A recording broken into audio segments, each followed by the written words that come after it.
Welcome.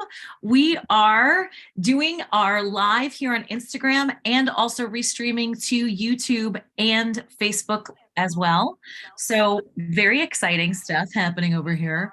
Hopefully everything is working and we're going to be able to have Alegre jump on here any second. She has joined. I'd love for her to join us here on Instagram, but we're already here live also on YouTube and Facebook. Welcome. I'm Natascha Corrigan.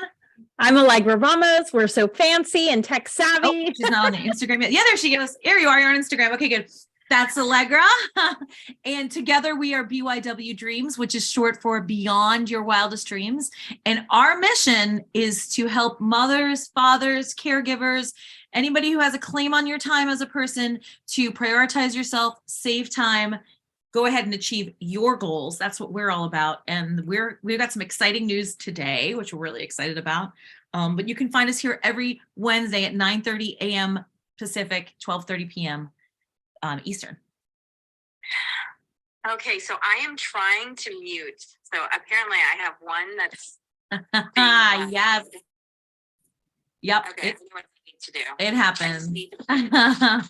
What we did last week, but I was trying to do something different. Yeah, I know. So it's always a little bit fun with the technology. We're working it out. It's always fun to try and do multiple streams at once. Super fun. Okay. Now we're good. Good. Yay, you're good. Yay. All right, you're good. I'm good. We're all good. Fantastic. Just a little more coffee and I'm good to go. Yeah, I didn't get coffee. So today I'm celebrating a wedding anniversary, although if you see my comedy set tonight, you'll hear this. This is not the actual day, our legal wedding anniversary, right? This is the day we had a wedding. Yeah. No, we got married many months before because we just couldn't wait to not pay two health insurance premiums. Well, that is so sexy. Isn't that romantic? That is so sexy, I have to say.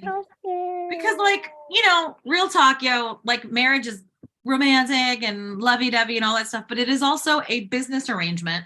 So when I did the calculations on what we could save if we got married early, I was like, that's our honeymoon.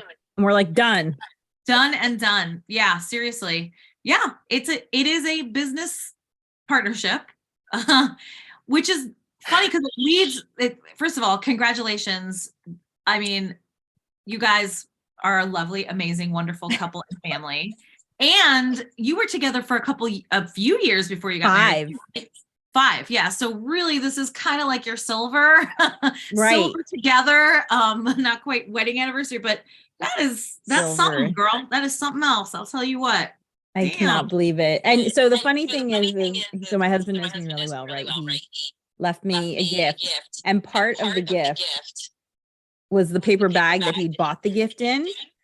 And I was like, why is this paper bag in the gift bag? And he's like, well, I know that you like paper bags, so I thought I'd make it part of your gift. And I was like, oh my gosh, I'm adding that in my set tonight. I'm gonna say, look, here's what my husband got me, paper bag.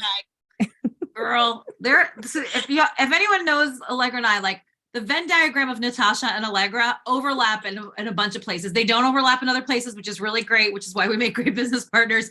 But the places we overlap because I love a good paper bag.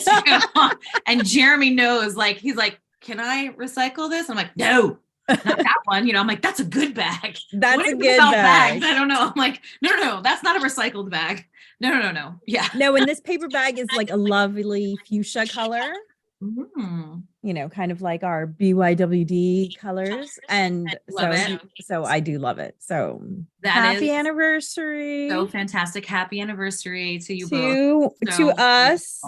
And yeah, I can't believe it. I can't believe I'm old enough to say that I've been married 25 years. Girl, you don't look it, okay? You do not look it.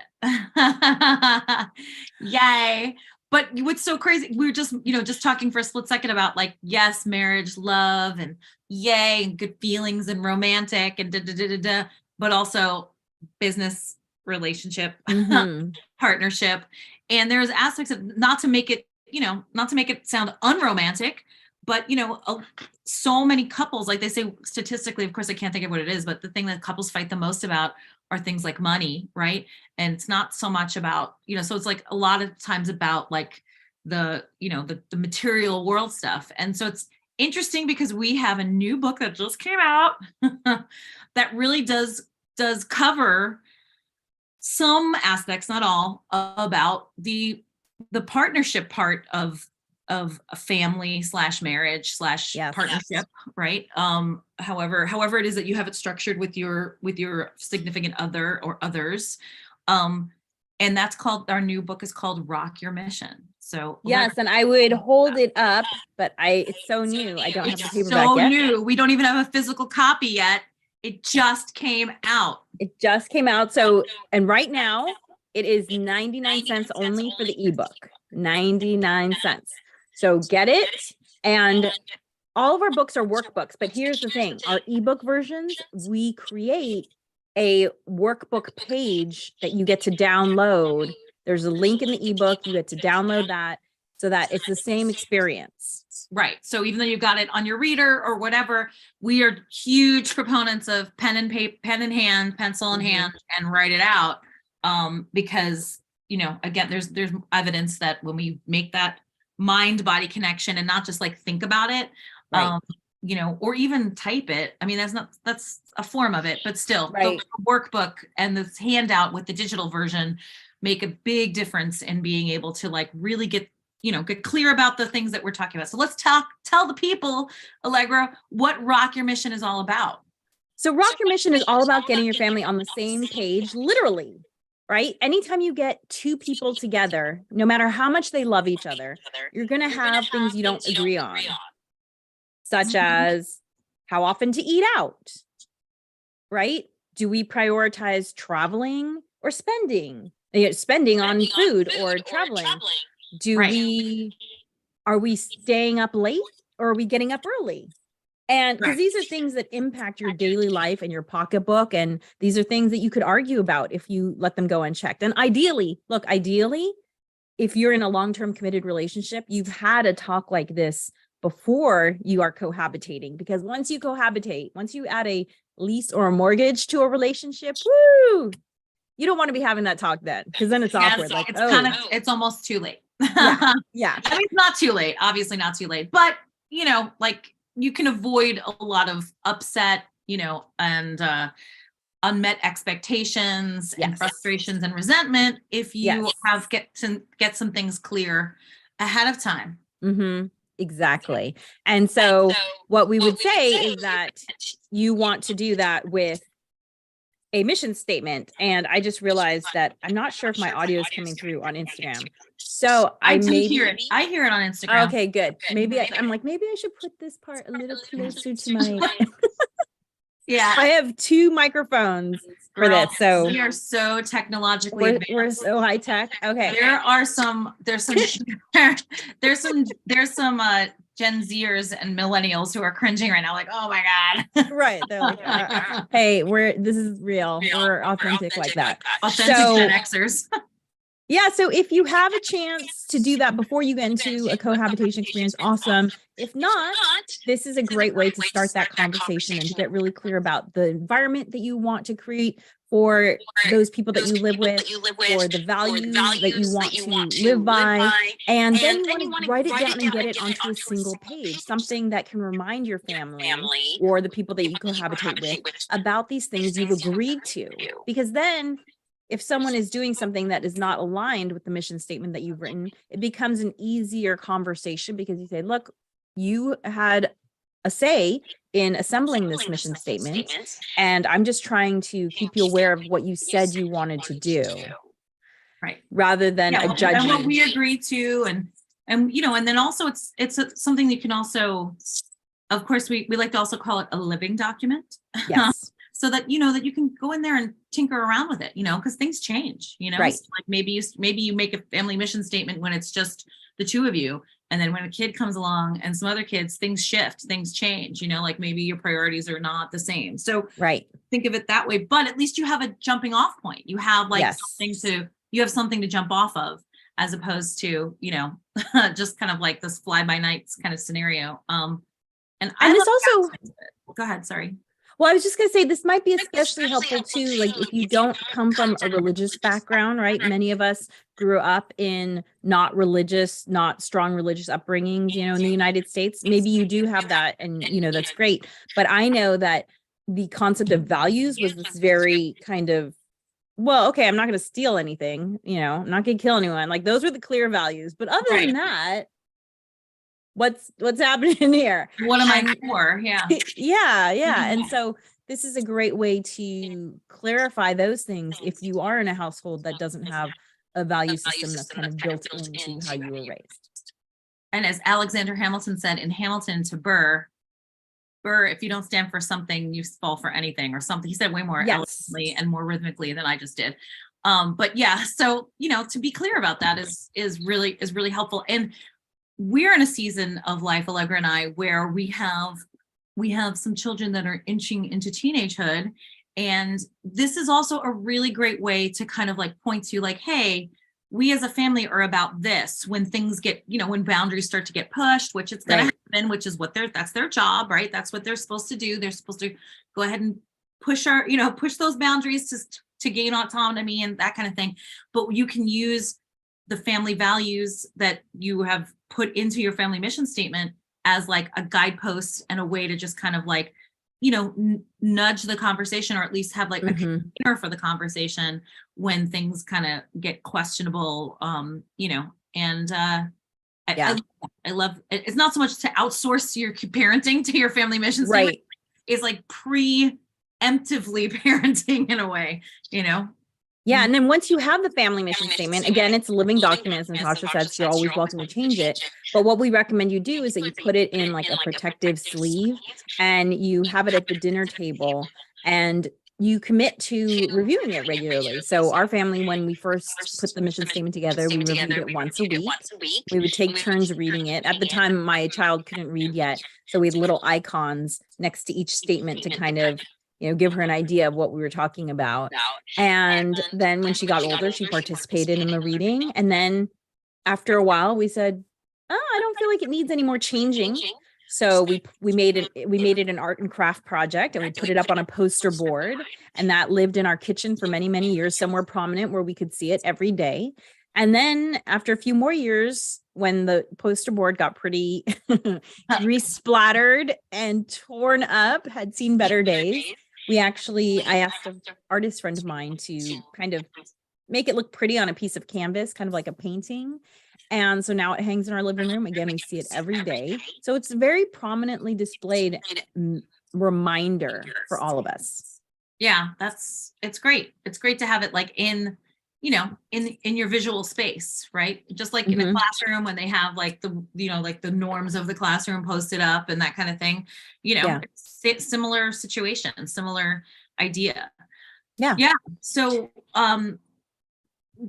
check it out. 99 cents right now. Yes, the ebook. You can get it digitally, you can get a hard copy of it. But right now you can get the digital version at 99 cents. And like we said, it comes with a link to our handout, which then you just print out, and then you'll have the full experience, just like as if you had a hard copy of the book as well. And like all of our books, it's a short read, right? So all of our books are designed to be read in about 45 minutes. And Rock Your Mission is slightly different because you do have, besides reading it, you do kind of have this component where you have a family meeting and there's some discussion and stuff. So our first two books are books that you can go through quickly and implement immediately. Rock Your Mission requires a little bit more side work, but it's still a really quick read. Yeah, and it involves other people, right? And this is one of those things where like if you put the time in it, it really is worth it, like and the other ones too, of course, but like just like it depends on your family, like how much resistance you may encounter from some people, whether or not, but putting in the time and the effort to do it, I think is really, really worth it. Right. And, Natasha and I, we're on a mission to help, moms and caregivers prioritize themselves, save time, and accomplish their goals. And, everything we talk about, whether it's goal setting or habit formation or family communication, right? It's always through this lens of being caregivers, because we know that when other people have a claim on your time, it's a lot more challenging to prioritize yourself. And so getting really clear about family communication is one of the ways that you can prioritize yourself, because then your family understands, look, here are the values. We've all agreed that, we should all have the opportunity to become our best version of ourselves. What I need right now is to do stand-up comedy, right? Yeah. In my case, like my family's very supportive of it. Like, does it take time away from my family? Yes. But they know it's important to me, and that's why they're behind it 100%. So It's awesome. Yeah, really. It really is. It's awesome. Yeah. So you and I have, and everybody else has their summer vacations coming up, and summer fun. And so next Wednesday, you and I will still be together on this Q&A or live with Alegre Natascha. And then the next few weeks, it'll just be live with Natascha because you're having fun off as a family. And I know because you guys homeschool, you don't necessarily always do like, oh, we have a hard out in June and, we're done. And then we do a summer vacation. I know it's a little bit more, like you all just plan it and make it fit your life, right? Which is great, which is super fun. I just wanted to talk about as a family, normally over the summer, I try to keep the boys from it's called like summer slide or the slide or something like that.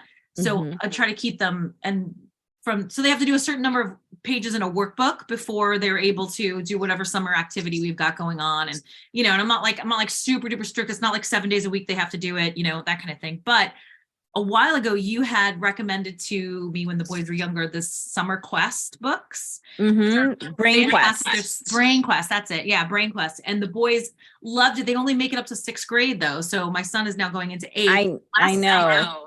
Last summer he didn't have so I got a different kind, and it was just so dry and so boring.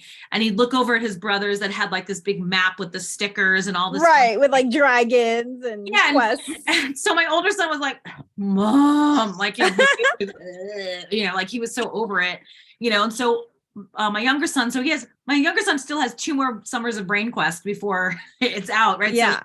So I've ordered him the 4th and 5th grade Brain Quest.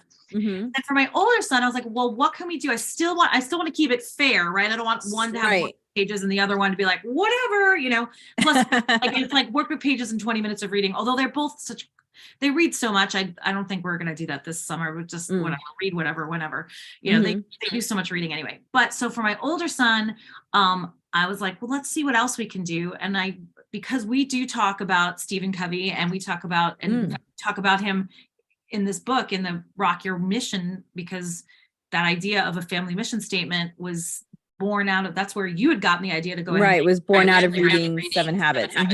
Right. 7 Habits. And my younger son's school is a Leader in Me school, which is they base their whole curriculum on the 7 Habits.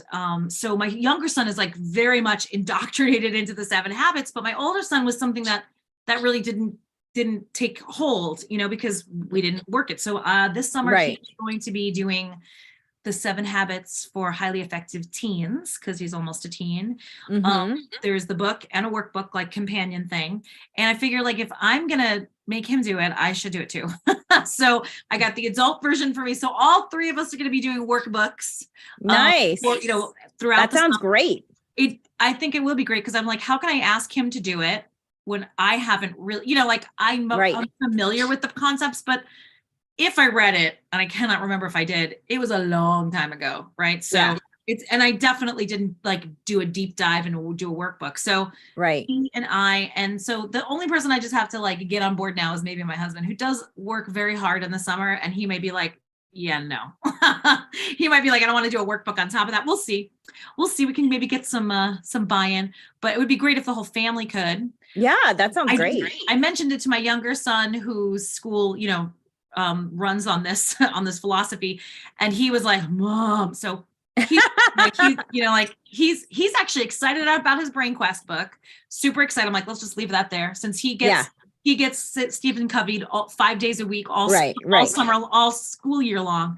So I just figured it'd be a great way for us to all get on the same page. And this is like another way to, go ahead and like instill this idea, it's just like another angle where you can I should say, but like if they get the concepts that you are then trying to instill in them, or you mention it, it's just so much better when the vocabulary is there, when the language is there. And this family mission statement is one kind of version of that, right? So we're going to be specifically looking at the 7 habits.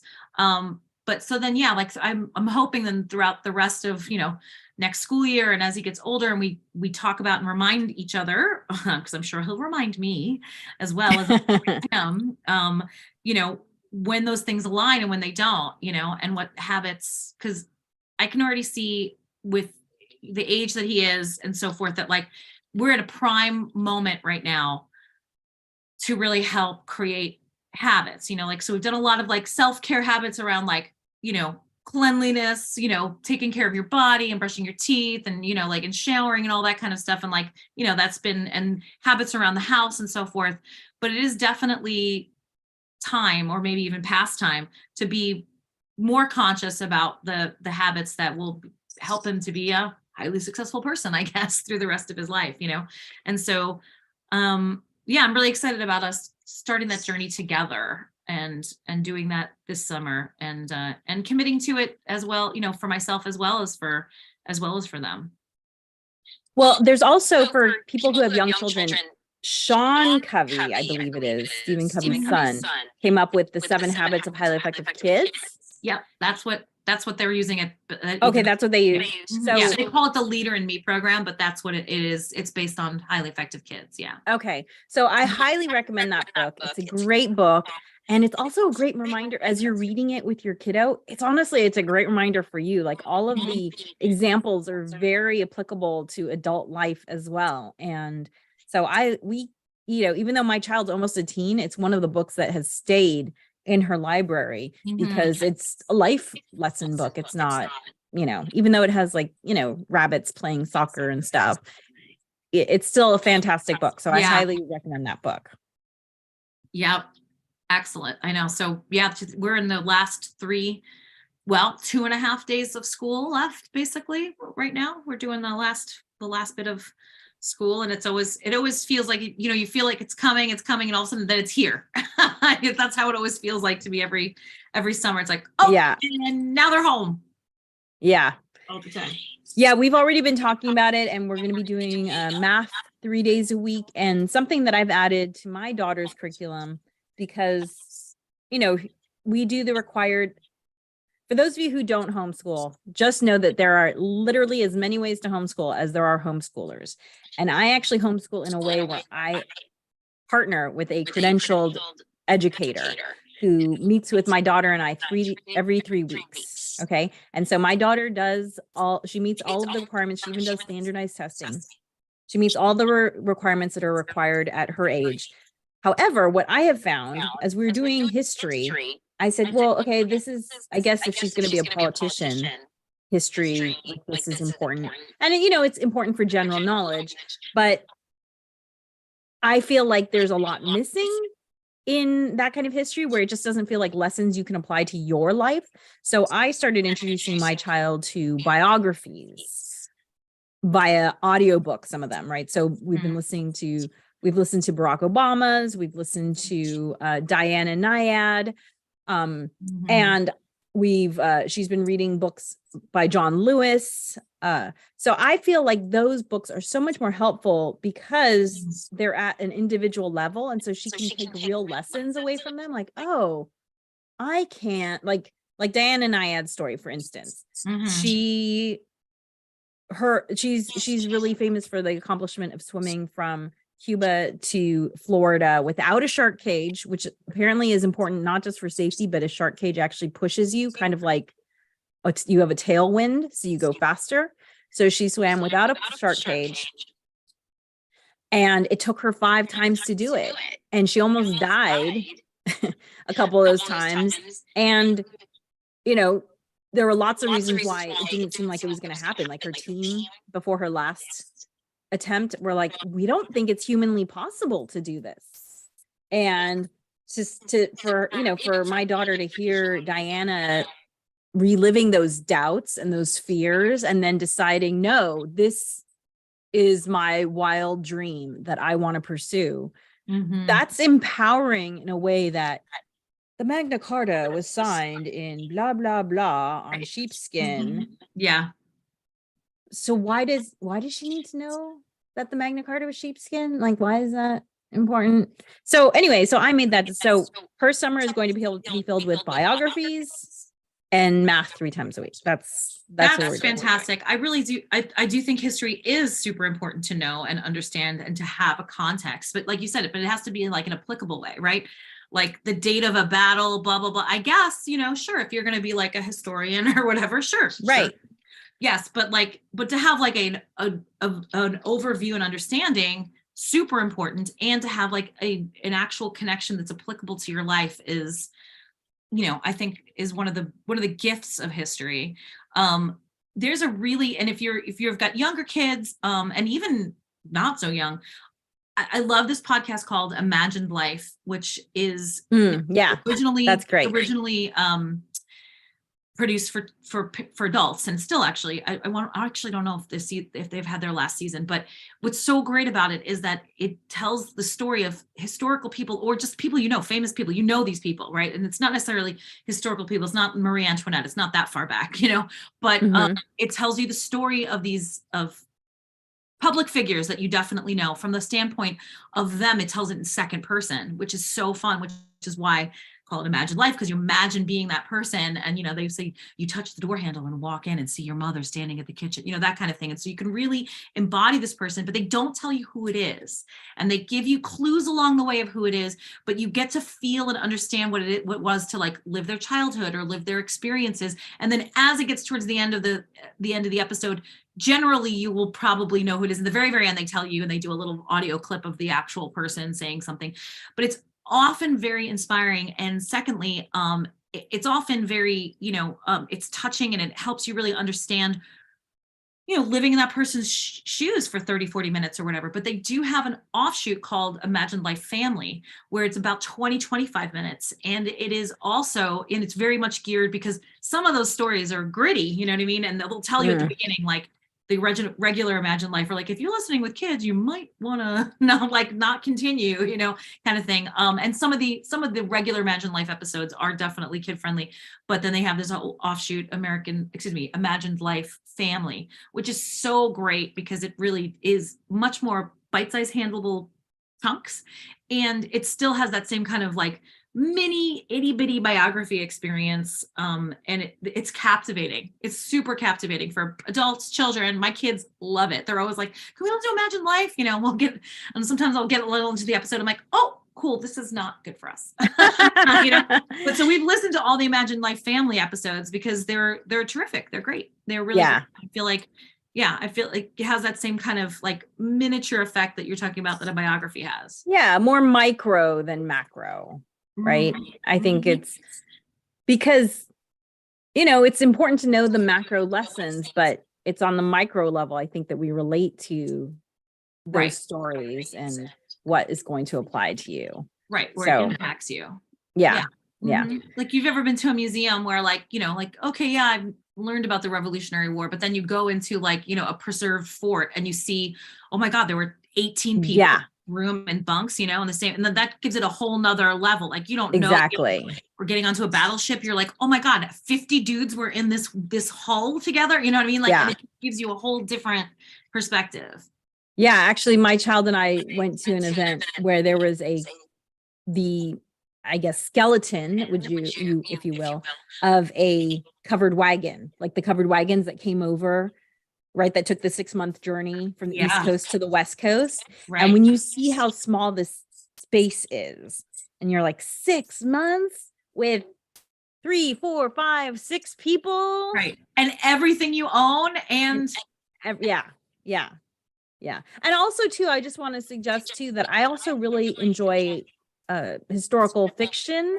I introduced my daughter to a really interesting historical fiction with a little bit of magic surrealism in it by the author's Rae Carson, who she's a very, very talented author, and it's spelled R-A-E, and it's called something like the river something. I'll have to look it up.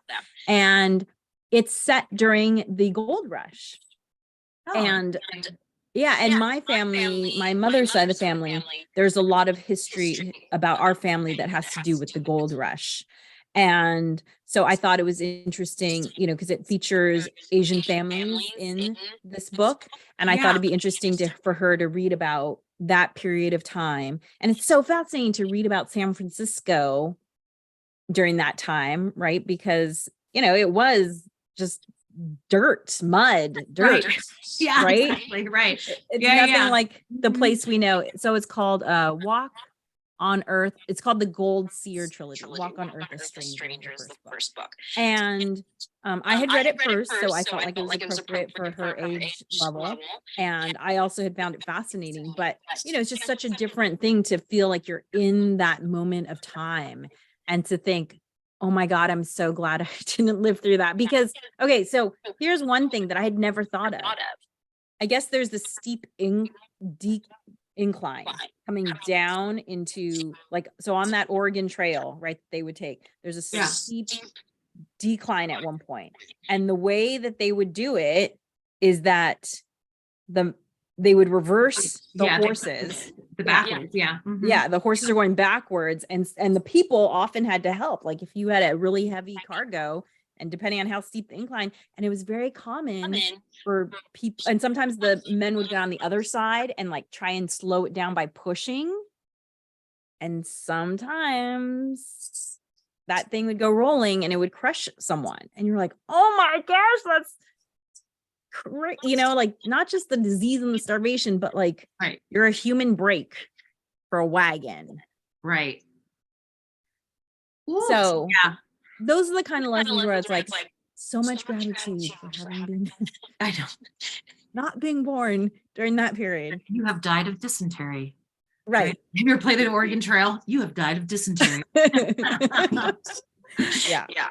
I always think of it too when I think of like feminine products, like even just like, you know, I don't know, 60 years ago, like the belts and things and stuff, you know what I mean? I'm like, at least we have better options now, you know, like as far as like, you know, moving through the world. That's what I always think when I think of history. I'm like, oh, what was it like having your period in that thing, like in a corset and a thing and a layers and stuff? Like this is why women were like, cool, I'm gonna be up in my hut for a week, you know. I don't want to deal with that. I'll come back out when everything's done, you know, like woo! Right. Yeah. Why deal with all that stuff? Well, it has been a lot of fun chatting. As always, Natasha and I could talk for hours and hours. So we will end today's session now. And as always, we will see you on Wednesday at 9:30 Pacific, 12:30 Eastern.